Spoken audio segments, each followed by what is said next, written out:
You tell something in Malayalam. I will say. In English. Yeah. Okay.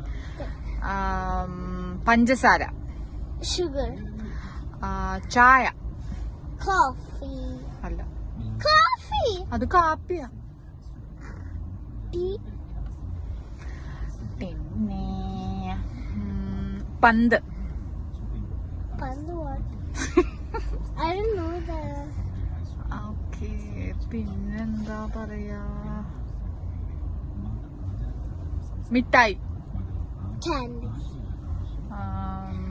പട്ടി. Dog. പൂച്ച. Cat. പിന്നെ ഉടുപ്പ്. Dress. പിന്നെ അമ്മ. Mom. അച്ഛൻ. Dad.